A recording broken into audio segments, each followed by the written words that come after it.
नमस्कार दोस्तों, जय हिंद, वंदे मातरम। स्वागत है आपका अपने टीटी फैमिली शिक्षकों के परिवार जायसवाल कोचिंग सेंटर पर, पावर्ड बाय शिक्षा ही प्रकाश है। दोस्तों, आज की क्लास में हम बात करने वाले हैं आपके सीडीपी बाल विकास की बात करेंगे। और आज जो हम बाल विकास के सिद्धांत का कल हमने चैप्टर किया था, बहुत ही अच्छे तरीके से आप लोगों से चर्चा किया था, बहुत ही अच्छा आप लोगों ने फीडबैक किया। तो चलिए देर न करते हुए कुछ शुरुआत करते हैं। आज जो है बाल विकास सिद्धांत से टॉप 30 क्वेश्चंस करेंगे। वो सभी प्रश्न रहेंगे जो वर्ग 3 में पूछे गए प्रश्न है, संभावित प्रश्न, चाहे 2020 के एग्जाम हो, चाहे 2018 के एग्जाम हो, चाहे 2011 के एग्जाम हो। वर्ग 3 के जो भी आपके क्वेश्चन थे वो सारे करेंगे और संभावित प्रश्न भी करेंगे। तो चलिए देर न करते शुरुआत करते हैं। बाकी सभी क्लासेज फ्री ऑफ कॉस्ट चल रही हैं, जिसका प्लेलिस्ट आप लोगों को मिल जाएगा। तो चलिए देर न करते आपको वो चैनल पे जाना है, प्लेलिस्ट पे जाइए, चेक कीजिए और वीडियोज़ में जाएंगे। जो लाटेस्ट हमारी क्लास होगी वो आपको वीडियोज़ फ्री ऑफ कॉस्ट मिल जाएगी। बाकी हमारी टॉपर नोट्स आ चुकी है। अगर टॉपर नोट्स आपको प्राप्त करना चाहते हो तो हमारे दिए गए स्क्रीन पर आपको व्हाट्सएप करना है, टॉपर नोट्स आपको मिल जाएगी। तो चलिए देर न करते शुरुआत करते हैं। पहला क्वेश्चन आपकी स्क्रीन पर है, सभी लोगों को कमेंट करके बताना है 30 में से आप लोगों का कितना स्कोर है। तो प्रश्न यहाँ पे दिया गया, बाल विकास के सिद्धांत के चैप्टर से प्रश्न है कि शिक्षक को ज्ञान होना चाहिए, यानी आपकी जब नियुक्त होगी तो आपको किसका ज्ञान होना चाहिए? अध्यापन विषय का ज्ञान होना चाहिए, बाल मनोविज्ञान का होना चाहिए, शिक्षा संहिता का होना चाहिए, या अध्यापन विषय एवं बाल मनोविज्ञान दोनों का होना चाहिए? तो आप सभी लोग जानते हैं, आप सभी लोग भावी अध्यापक अध्यापिकाएं शिक्षक बंधु हैं, कि शिक्षक को किसका ज्ञान होना चाहिए? तो शिक्षक का अध्यापन विषय के साथ साथ बाल मनोविज्ञान का भी ज्ञान होना चाहिए। D option is the right answer. किसी भी प्रश्न पर डाउट है सभी लोग कमेंट कर सकते हैं। मेरे प्यारे प्यारे भाइयों की प्यारी प्यारी बहनें गृहिणी जिनका सपना है अध्यापक अध्यापिका बनना, शिक्षक बनना, जायसवाल सर हाथ जोड़कर आप सभी का स्वागत और अभिनंदन करते हैं। साथियों, सेकंड प्रश्न है कि अपने विद्यार्थी बालक बालिकाओं को समझने के लिए एक शिक्षक में अच्छी जानकारी होनी चाहिए। क्या जानकारी होनी चाहिए? बाल मनोविज्ञान की, बच्चों को समझने की प्रवृत्ति की, विषय वस्तु के प्रति विद्यार्थियों के मत की, या उपरोक्त सभी के। तो आप सभी लोग जानते हैं कि अपने विद्यार्थी यानी अपने बालक बालिका को समझने के लिए एक शिक्षक को अच्छी जानकारी किसके लिए होनी चाहिए? बाल मनोविज्ञान की भी होनी चाहिए, बच्चों को समझने की प्रवृत्ति की होनी चाहिए, और विषय के वस्तु विद्यार्थियों के मत की। यानी तीनों जो है ये पॉजिटिव ऑप्शंस है, ये पॉजिटिव शब्द है, ये ध्यान देना आप लोगों को। इस प्रकार से अगर ऑप्शन आए तो पॉजिटिव, यानी उपरोक्त सभी जो ऑप्शन दिया गया बिल्कुल सही हो जाएगा। आइए बात करते हैं अगले प्रश्न की, और ये वह प्रश्न है जो वर्ग 3 में पूछा गया प्रश्न है, तो ध्यानपूर्वक समझना है सभी को। बाल मनोविज्ञान के आधार पर कौन सा कथन सर्वोत्तम होगा? कि सारे बच्चे एक जैसे होते हैं, प्रत्येक बच्चा जो है विशिष्ट होता है, या कुछ बच्चे विशिष्ट होते हैं, या कुछ बच्चे एक जैसे होते हैं? सभी लोग बताइए। देखिए, बाल मनोविज्ञान के आधार पर देखा जाए जो कथन हमारा सर्वोत्तम होगा, यह वर्ग 3 में आया हुआ प्रश्न है, वह होगा प्रत्येक बच्चा विशिष्ट होता है। क्योंकि आप एक शिक्षक के रूप में हम, तो आपके लिए प्रत्येक बच्चा विशिष्ट होता है। घर फैमिली में तो हम सोचते हैं मेरा बेटा बड़ा हो, मेरा बेटा ये बने, मेरा बेटा वो बने, लेकिन जब आप लोग अध्यापक अध्यापिका बनते हैं तो आपका जब पूरा विद्यालय, आपका पूरा कक्षा सभी को एक समान रूप में देखना है। यानी बाल मनोविज्ञान का कथन है कि प्रत्येक बच्चा क्या होता है? विशिष्ट होता है। आइए बात करते हैं अगले प्रश्न की। अगला प्रश्न दोस्तों आप लोगों की स्क्रीन पर बहुत अच्छे से पूछा गया है और अच्छा आप लोगों को फीडबैक भी करना है। प्रश्न है कि बाल विकास की परिभाषा का अध्ययन क्षेत्र होगा। कौन सा अध्ययन क्षेत्र होगा? जो मानवीय समर्थों के परिवर्तन का परीक्षण करता है, जीवन अवधि के दौरान व्यवहार की व्याख्या ढूंढेगा, बच्चों की वयस्क तथा वरिष्ठ नागरिकों के साथ तुलना करेगा, या किसी बच्चे के संज्ञानात्मक, सामाजिक और दूसरे समर्थों के प्रति के क्रमिक विकास के लिए उत्तरदायी होगा। तो आप सभी लोग जानते हैं कि बाल विकास की परिभाषा का अध्ययन क्षेत्र इनमें से कौन सा हो जाता है? कि किसी बच्चे के संज्ञानात्मक, सामाजिक, दूसरे समर्थों के क्रमिक विकास के लिए उत्तरदायी होगा। D option is the right answer. ये एमपी टेट 2018 में आया हुआ प्रश्न है। आइए बात करते हैं अगले प्रश्न की। अगला प्रश्न है, निर्देशात्मक विकास शब्द क्या सूचित करता है? यह सीटेट में आया हुआ प्रश्न है 2021 में, कि निर्देशात्मक विकास शब्द क्या सूचित करेगा? दर, सीमा, दिशा, या विशिष्ट गुण करेगा? तो आप सभी लोग जानते हैं निर्देशात्मक विकास जो शब्द होता है किसको सूचित करता है? विशिष्ट गुण को सूचित करता है। आइए बात करते हैं अगले प्रश्न की। और साथ ही साथ दोस्तों आप सभी लोगों को कमेंट आते कि सर बुक कौन सी पढ़ें जो बेस्ट रहे वर्ग 3 के लिए। तो वर्ग 3 के लिए बेस्ट बुक है जो दोस्तों महावीर की बुक, महावीर पब्लिकेशन की बुक आप लोग बाल विकास की जो शिक्षा शास्त्र के लिए बेस्ट बुक है एमपी टेट वर्ग 3 के लिए, जहाँ पे पूरा सिलेबस कम्बिनेशन किया है, कहाँ से किस प्रकार से कितने प्रश्न किस टॉपिक से पूछे गए, सारा कम्बिनेशन आपको मिल जाएगा। तो महावीर आप लोग नज़दीकी आपका जो बुक स्टोर है वहाँ पे जाके प्राप्त कर सकते हैं, या ऑनलाइन भी आप लोग ऑर्डर कर सकते हैं। लिंक आपको डिस्क्रिप्शन बॉक्स में मिल जाएगा। तो चलिए देर न करते शुरुआत करेंगे। अगला प्रश्न आपके दिया गया कि विकास के परिप्रेक्ष्य में समय के साथ होने वाले परिवर्तनों में क्या शामिल होता है। तो विकास के परिप्रेक्ष्य में समय के साथ होने वाला परिवर्तन रूप होता है, दर होता है, अनुक्रम होता है, या सभी होता है। तो मेरे प्यारे प्यारे भाइयों की प्यारी प्यारी बहनें, गृहिणी, अध्यापक, अध्यापिकाएं ध्यानपूर्वक समझिएगा और फीडबैक कीजिएगा। अपने माइंड की मेमोरी में इस प्रश्न को सेव कर लीजिएगा कि विकास के परिप्रेक्ष्य में समय के साथ होने वाले परिवर्तनों में क्या शामिल होता है। तो दर शामिल होती है। क्या होता है दोस्तों? दर हो जाएगा। किसी भी प्रश्न पर डाउट है बेफिक्र आप लोग कमेंट कर सकते हैं, क्योंकि ये आपका अपना परिवार है, टीटी फैमिली है। दोस्तों बाल विकास में प्रक्रिया पर बल होता है, वातावरण अनुभव की भूमिका पर बल होता है, गर्भावस्था से किशोरावस्था तक का अध्ययन होता है, या उपरोक्त सभी पर होता है। तो मेरे प्यारे मित्र सभी लोग जानते हैं, सभी शिक्षक बंधु जानते हैं कि बाल विकास में गर्भावस्था से किशोरावस्था तक का अध्ययन होता है। किसका होता है बाल विकास में? गर्भावस्था से किशोरावस्था तक, क्योंकि बाल विकास की बात कर रहे हैं। अगले प्रश्न की बात करेंगे। बाल मनोविज्ञान के आधार पर कौन सा कथन सर्वोत्तम होगा? सारे बच्चे एक जैसे होते हैं, प्रत्येक बच्चा विशिष्ट होता है, या कुछ बच्चे विशिष्ट होते हैं, या कुछ बच्चे एक जैसे होते हैं। तो पेडागॉजी में जहाँ भी कुछ शब्द आए तो समझ लीजिए वह निगेटिव है। यहाँ पे हमारा क्या है? सर्वोत्तम कथन बताना आपके लिए बाल मनोविज्ञान के लिए, तो वह हमारा कौन सा हो जाएगी? प्रत्येक बच्चा विशिष्ट होता है। यह प्रश्न कर चुके हैं, रिपीट हुआ है, लेकिन दूसरे प्रकार से पूछा गया है। किसी भी प्रकार से आपके एग्जाम में, आपके पेपर में, आपके टेस्ट में पूछा जा सकता है। अगला प्रश्न है, प्राथमिक शिक्षा के लिए बाल मनोविज्ञान का ज्ञान क्यों आवश्यक होता है? अक्सर आप देखते होंगे प्राइमरी की जो तैयारी कर रहे हैं, फर्स्ट से फिफ्थ क्लास के बच्चों को पढ़ाने के लिए, इन अध्यापक अध्यापिकाओं के लिए जो है मनोविज्ञान का ज्ञान क्यों आवश्यक होता है? सोचिए मन में और कमेंट करिए। यह बच्चों के अनुशासित बनाने में सहायता करता है, या परीक्षण में परिणाम में उन्नति होती तो परीक्षा परिणाम में उन्नति नहीं हो सकती। यह बच्चों को अप्रेरित करने के लिए सुविधाजनक तरीका हो सकता है, यह बच्चों के व्यवहार को समझने की शिक्षक की सहायता करता है। तो डी ऑप्शन इधर राइट आंसर होगा। प्राथमिक शिक्षक में बाल मनोविज्ञान किस लिए आवश्यक होता है? कि यह बच्चों के व्यवहार को समझने में शिक्षक की सहायता करता है। बाल मनोविज्ञान मतलब बच्चों के व्यवहार को समझना। अगला प्रश्न देखिएगा, बाल मनोविज्ञान का केंद्र बिंदु कौन सा होता है? तो सभी लोग जानते हैं बालक। केंद्र बिंदु अगर पूछा जाता है तो वह बालक ही होगा। ठीक है। इसके बाद अगला प्रश्न दिया गया कि बाल मनोविज्ञान का क्षेत्र बताना है। कौन कौन से क्षेत्र होते हैं बाल मनोविज्ञान के? केवल शैशवावस्था, तो केवल केवल केवल यानी निगेटिव, ये हो ही नहीं सकते, यानी बिना ऑप्शन पढ़े हम डी ऑप्शन कर सकते हैं। गर्भावस्था से किशोरावस्था की विशेषताओं का अध्ययन किसमें किया जाता है? बाल मनोविज्ञान का क्षेत्र कहला जाएगा। अगला प्रश्न है कि बाल मनोविज्ञान अनुसार शिक्षा के क्षेत्र में मुख्य स्थान किसका होता है? तो बाल मनोविज्ञान के अनुसार शिक्षा के क्षेत्र में मुख्य स्थान किसका होता है? बालक का ही होता है। अगला प्रश्न देखिएगा, बहुत ही बेहतरीन लाजवाब प्रश्न है कि निरीक्षण विधि में क्या किया जाता है? ये वर्ग 3 में आया हुआ प्रश्न है, ध्यान दीजिएगा।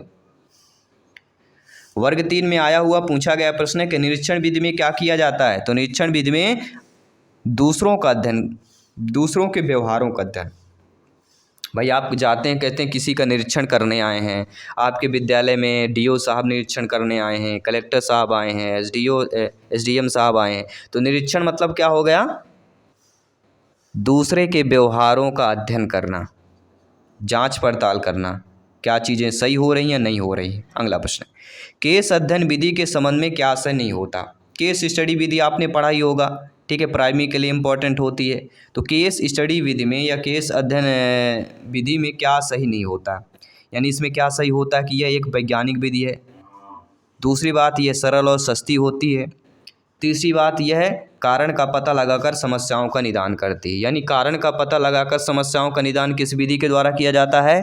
केस स्टडी विधि यानी केस अध्ययन विधि। तो इसका क्या सही नहीं है कि यह विधि बहुत जटिल है। तो केस स्टडी जो विधि होती है या केस अध्ययन विधि बहुत जटिल नहीं होती है। तो दो प्रकार से आपके प्रश्न यहाँ पे क्लियर हुई है कि ये मान लीजिए कारण का पता लगाने के लिए, समस्याओं का निदान करने के लिए कौन सा विधि है? केस अध्ययन विधि हो गई। और यह सरल और सस्ती विधि है और वैज्ञानिक विधि है। 3 पॉइंट आपको ध्यान देना है, और क्या नहीं है ये भी ध्यान देना है। अगला, बालक के व्यक्तिगत अध्ययन की मनोवैज्ञानिक विधि बताना है। तो बालक का यहाँ पे व्यक्तिगत अध्ययन दिया गया है, तो व्यक्तिगत अध्ययन समझिएगा बालक का दिया गया है। तो रेटिंग स्केल नहीं होगा, प्रभावशाली नहीं होगा, प्रयोगात्मक नहीं होगा, वह होगा केस स्टडी विधि। क्या होगा, बालक के व्यक्तिगत अध्ययन अगर पूछा जाए तो वह कौन सी विधि हो जाएगी, आपकी केस स्टडी विधि हो जाएगी। तो ये बाल विकास की क्लास नंबर 7 है। इसके पहले 6 क्लासेज ऑलरेडी कंप्लीट हो चुके हैं और प्ले लिस्ट भी आप लोगों को मिल जाएगा, बना दिया गया है, जो कि सभी क्लासेज फ्री ऑफ कॉस्ट है। और बाकी टेलीग्राम, आपके हमारे व्हाट्सएप ग्रुप, इंस्टाग्राम पेज और फेसबुक पेज को ज़रूर फॉलो कीजिए, ताकि सभी लोग, आप लोग जो भी हमें बात करना चाहते हो, आप लोग इंस्टाग्राम के पेज पे जाके वहाँ पे हमें मैसेज कर सकते हैं, आपको रिप्लाई मिल जाएगा। अगला प्रश्न है, कक्षा का एक शरारती बालक अन्य छात्रों को परेशान करता है। एक अध्यापक को उसकी समस्या का कारण जानने हेतु किस विधि का प्रयोग करना चाहिए? समझिएगा, क्योंकि आप सभी लोग भावी अध्यापक अध्यापिकाएं हैं।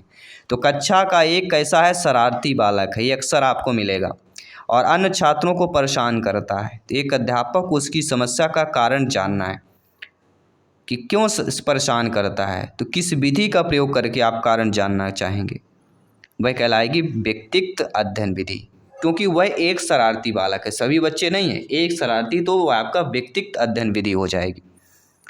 बी ऑप्शन इधर राइट आंसर हो जाएगा। अगला प्रश्न है, किसी बच्चे की वृद्धि और विकास का अध्ययन करने का सर्वोत्तम तरीका क्या होगा?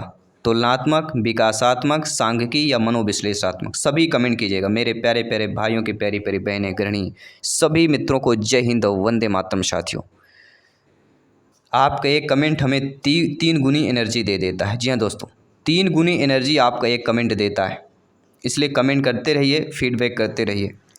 तो किसी बच्चे की वृद्धि और विकास का अध्ययन करने का सर्वोत्तम तरीका क्या होता है? विकासात्मक विधि। भाई, जब विकास के अध्ययन की बात करें तो विकासात्मक विधि आएगी, समझने वाली बात है। बी ऑप्शन सही हो जाएगा। काफ़ी लोग परेशान हो जाते हैं, तो परेशान नहीं होना है, इसीलिए अभ्यास करा रहे हैं आप सभी को लिए, क्वेश्चन के रूप में अभ्यास करा रहे हैं। अगला प्रश्न देखिएगा दोस्तों, जब विकासवादी समान परिवर्तन का अध्ययन करते हैं जो सभी मनुष्यों के लिए विशिष्ट होता है, इसे किस रूप में जाना जाता है? तो विकासवादी समान परिवर्तनों का अध्ययन कर रहे हैं और सभी मनुष्यों के लिए विशिष्ट हो रहा है, तो इसको निर्देशात्मक विकास माना जाएगा। क्यों माना जाएगा? क्योंकि विकासवादी समान परिवर्तनों का अध्ययन कर रहे हैं और सभी मनुष्यों के लिए विशिष्ट होता है, तो इसे आपका निर्देशात्मक विकास के रूप में जाना जाएगा।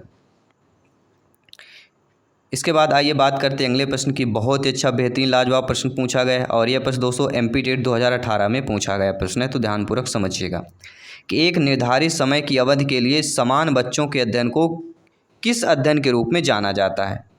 क्या पूछा गया है कि एक निर्धारित समय की अवधि के लिए समान बच्चों के अध्ययन को किस अध्ययन के रूप में जाना जाता है? अनुदैर्ध्य, प्रतिनिधित्वात्मक, अक्षांशीय या प्रायोगिक?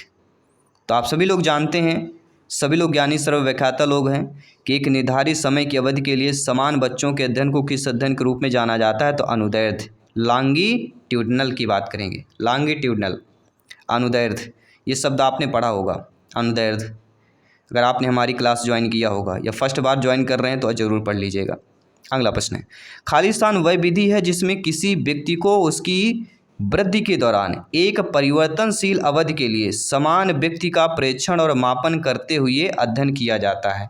वह मिश्रित विधि, अनुदैर्ध्य विधि, क्रॉस अनुभागीय विधि या विस्तारित विधि हो जाएगी। तो आप सभी लोग जानते हैं, वह विधि जिसमें किसी व्यक्ति को उसकी वृद्धि के दौरान एक परिवर्तनशील अवधि के लिए समान व्यक्ति का प्रेक्षण और मापन करते हुए अध्ययन किया जाता है, वह कहलाएगा अनुदैर्ध्य। अनुदैर्ध्य वह विधि है जिसमें किसी व्यक्ति को उसकी वृद्धि के दौरान एक परिवर्तनशील अवधि के लिए समान व्यक्ति का प्रेक्षण और मापन करते हुए अध्ययन किया जाता है, तो वह कहलाएगी आपकी अनुदैर्ध्य विधि। और मिश्रित विधि भी कभी कभी पूछ ली जाती है, लेकिन अनुदैर्ध्य विधि ज़्यादा पूछी जाती है आपके MP टेट में। अगला प्रश्न है, एक बच्चे की वृद्धि और विकास के अध्ययन की सर्वाधिक अच्छी विधि बताना है। जी हाँ, ये वर्ग 3 में आया हुआ प्रश्न है, वर्ग 3 2020 के एग्जाम में पूछा गया प्रश्न है कि एक बच्चे की वृद्धि और विकास के अध्ययन की सर्वाधिक अच्छी विधि कौन सी होती है? वह कहलाती है विकासीय विधि। ठीक है, कौन सी विधि है? एक बच्चे की वृद्धि और विकास का अध्ययन करना है, तो फिर वह विकास ही आएगा, क्योंकि वृद्धि और विकास का जिक्र हुआ है। ठीक है, वृद्धि क्या होती है? एक निश्चित सीमा तक होती है, लेकिन विकास आपका जीवन पर्यंत चलता रहता है, जब तक आपकी सांसें चलेंगी विकास चलता रहेगा। अगला, बाल विकास का अध्ययन क्षेत्र बताना आप सभी के लिए। तो बाल विकास की विभिन्न अवस्थाओं का अध्ययन, या वातावरण का बाल विकास पर पड़ने वाले प्रभावों का अध्ययन, व्यक्तित्व भिन्नताओं का अध्ययन, या उपरोक्त सभी हो जाएगा। तो आप सभी लोग जानते हैं बाल विकास का अध्ययन क्षेत्र अगर एरिया पूछा जाता है तो बाल विकास के विभिन्न अवस्थाओं का अध्ययन भी आ जाएगा, विकास पर पड़ने वाले प्रभावों का अध्ययन भी आ जाएगा, व्यक्तिगत विभिन्नताओं का अध्ययन होगा। ये सारे हम पढ़ते हैं बाल विकास का, तो उपरोक्त सभी ऑप्शन यहाँ पे आप लोगों का सही हो जाएगा। अगला प्रश्न बहुत ही प्यारा सा प्रश्न है, संभावित प्रश्न वर्ग 3 के लिए कि सर्वाधिक उपयुक्त जीवित, सर्वाइवल ऑफ द फिटेस्ट, यह रहता है सिद्धांत किसका है? तो सर्वाइवल ऑफ फिटेस्ट एक ये दोस्तों इस नाम से वर्ग 3 में आया था, लेकिन कुछ दूसरा क्वेश्चन पूछा गया था, ये क्वेश्चन नहीं था, लेकिन survival of the fittest, survival सबसे एक प्रश्न आया हुआ था, आगे क्लास में आपको बताएंगे। तो सर्वाधिक उपयुक्त जीवित रहता है का सिद्धांत यहाँ पे कौन हो जाएगा? तो वह होगा डार्विन का। जी हाँ, survival of the fittest method किसका है? डार्विन का है। सर्वाधिक उपयुक्त जीवित रहता है सिद्धांत है डार्विन का। नोट करते जाइएगा, अपने माइंड के मेमोरी में सेव करते जाइएगा। अगला प्रश्न है, टेलीग्राम से जुड़िए, नोट्स और PDF फाइल प्राप्त कीजिए। अगला प्रश्न है, निम्नलिखित में से किस विधि का उपयोग किसी व्यक्ति के व्यवहार का उसकी समग्रता के अध्ययन के लिए किया जाता है? तो दोस्तों निम्नलिखित में से वह विधि जिसका उपयोग व्यक्ति के व्यवहार के उसकी समग्रता के अध्ययन के लिए किया जाता है वह विधि कहलाती है केस स्टडी विधि। अगर किसी व्यक्ति के व्यवहार के उसके समग्र अध्ययन करना है तो वह आएगी केस स्टडी विधि आ जाएगी। अगला प्रश्न है, अध्ययन को लागू करने के लिए अध्ययन किया जाता है जिसमें से कुछ व्यक्तियों को कम से कम 2 लगातार अवसरों पर मापा जाता है। विस्तारित अनुदैर्ध्य, अनुदैर्ध्य वृद्धि, क्रॉस अनुभागी या मिश्रित अनुदैर्ध्य हो जाएगा। तो अध्ययन को लागू करने के लिए अध्ययन जो किया जाता है जिसमें कुछ व्यक्तियों को कम से कम 2 लगातार अवसरों पर मापा जाता है वह कहलाएगी मिश्रित। ठीक है, मिश्रित यहाँ पे क्यों हो जाएगी? क्योंकि अध्ययन को लागू करने के लिए कुछ व्यक्तियों को कम से कम 2 लगातार अवसर में मापा जाता है, इसलिए मिश्रित अनुदैर्ध्य हो जाएगी।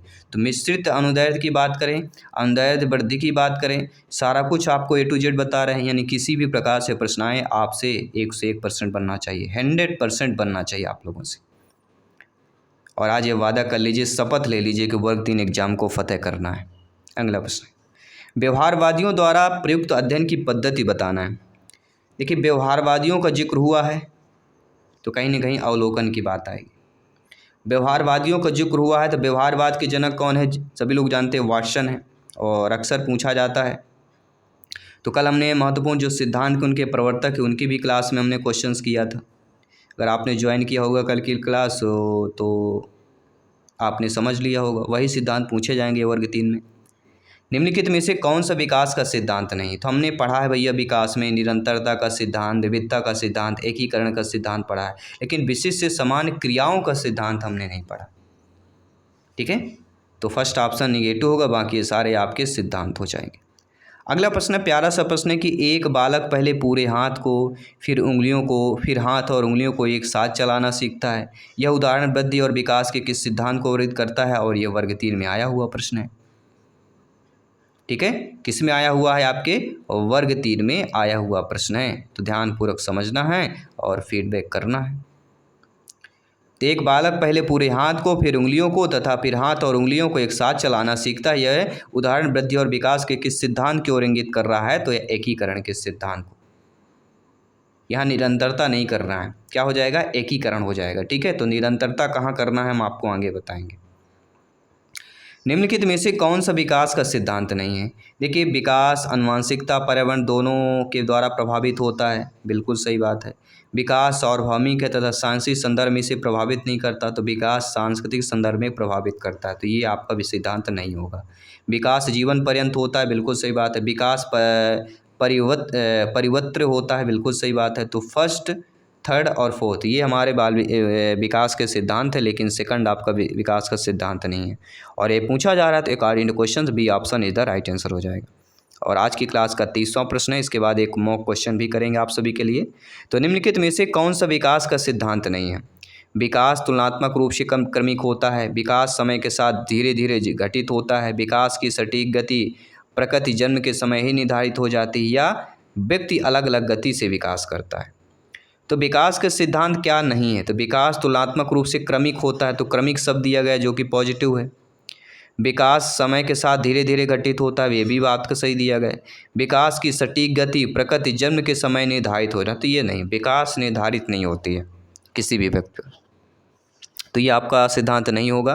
बाकी व्यक्ति अलग अलग गति से विकास करते हैं, बिल्कुल सही बात, क्योंकि व्यक्तिगत विभिन्नताएं पाई जाती हैं, आप में, हमारे घर में, यहाँ तक तो दोस्तों में विभिन्नताएं हो जाती हैं। सभी कोई एक समान नहीं होता, कुछ ना कुछ उसमें भिन्नता होगी, डिफरेंट होगा।